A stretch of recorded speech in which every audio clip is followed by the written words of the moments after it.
Lauren Boebert first made headlines when she confronted Beto O'Rourke in 2019 at an event where he was talking about banning assault weapons. She took the mic and said, "You have said, hell yes, we're gonna ban assault weapons. I'm here to tell you, hell no, you're not."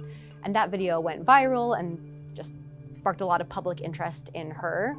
And then when she ran for Congress in 2020, in the Republican primary, she defeated a 5-term incumbent. My name is Talia Lakritz, and I'm a lifestyle correspondent at Insider. I'm Congresswoman Lauren Boebert. She is a far-right MAGA Republican elected in 2020 and reelected by a pretty narrow margin in 2022. There are a few reasons why Boebert's name has been in headlines lately, one of which is sort of an ongoing feud with Representative Marjorie Taylor Greene that reached a boiling point. Both Boebert and Greene were elected at the same time, both vocal Trump supporters who have sort of represented this right-wing faction of the Republican Party, and they used to be a lot more in step. They were allies and friends. At the 2022 State of the Union address, they both heckled President Joe Biden together. But in recent months, their relationship has had these tensions. Boebert has criticized Greene over her promotion of anti-Semitic conspiracy theories. Greene hit back on Twitter, talking about Boebert's narrow re-election margin. And things sort of came to a head when they argued in the women's bathroom around the time where Republicans were trying to elect a Speaker of the House, where Greene accused Boebert of accepting Kevin McCarthy's money for her re-election bid, but then not actually backing him for the House Speaker race. So all of this was sort of coming to a head.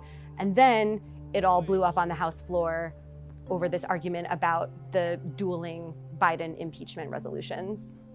Boebert introduced her own resolution to impeach President Biden. And stay tuned as I prepare to take steps available to me as a United States Congresswoman to bring real leadership back to America. And this upset Greene because she had introduced her own resolution to impeach Biden in 2021, and she had asked Boebert to co-sponsor hers. Boebert denies this and says that she never even saw Greene's resolution. So they got into a heated argument on the House floor, and that resulted in Greene calling Boebert an expletive. They then sort of went on cable news shows and talked about the argument that they'd had. Greene confirmed that she had called Boebert an expletive and said that she would not be reconciling with Boebert.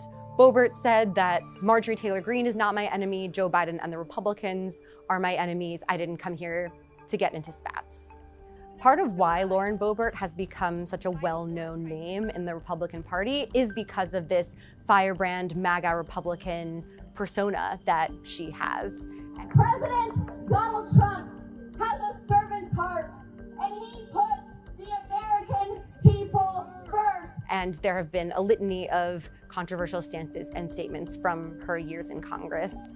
One that stands out is that in 2021, she called Representative Ilhan Omar a member of the Jihad Squad. Omar is a Muslim American. And Boebert also said that she felt safe around Omar as long as she wasn't wearing a backpack around her, so implying that she was a terrorist.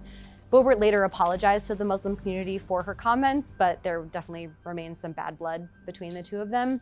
And then in June 2022, just days after Roe v. Wade was overturned, Boebert told a crowd at a Christian community center that she's, quote, tired of this separation of church and state junk, and said that churches should direct the government. Lauren Boebert believes that life begins at conception and supports criminalizing abortion. And she also does not believe in allowing exemptions for rape, incest, or the health of the person giving birth. She is strongly pro-gun. Her campaign has been endorsed by the NRA. She's the co-chair of the Second Amendment Caucus. And after school shootings, she has said things like, after 9/11, we didn't ban planes, when people have called for stricter gun laws. And she's also called gun-free zones the most dangerous places in the country. Lauren Boebert has 4 children. Her oldest, Tyler, is 18 years old, and he just fathered a baby with his girlfriend, which makes Boebert a 36-year-old grandmother.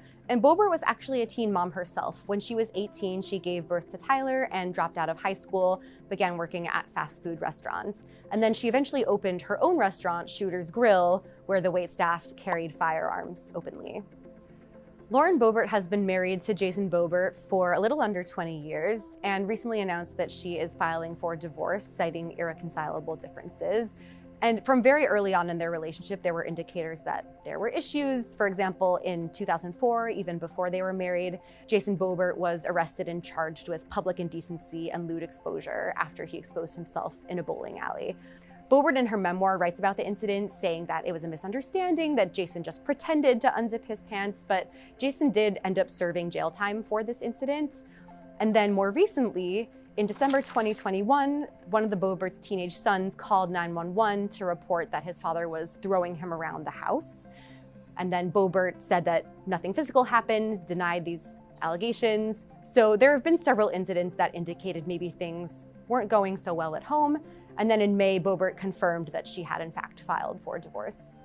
What we're seeing in the Republican Party right now is this power struggle between MAGA, Trump loyalist Republicans and Republicans who are maybe looking for some new leadership. And in this power struggle, people like Lauren Boebert are seizing the moment to push their own agendas. For example, the resolution that she pushed to impeach President Biden. Even though it largely did not have support from the rest of the Republican Party, it was something that she pushed ahead, and it ended up being called to a vote. Lauren Boebert is a pretty well-known conservative politician at this point, but her seat is considered relatively vulnerable. She won her re-election campaign in the midterms by a very small margin, and a lot of other Trump-endorsed candidates did not win their midterm elections. So I think it's important to watch Lauren Boebert and people like her in Congress to see how this will ultimately shake out.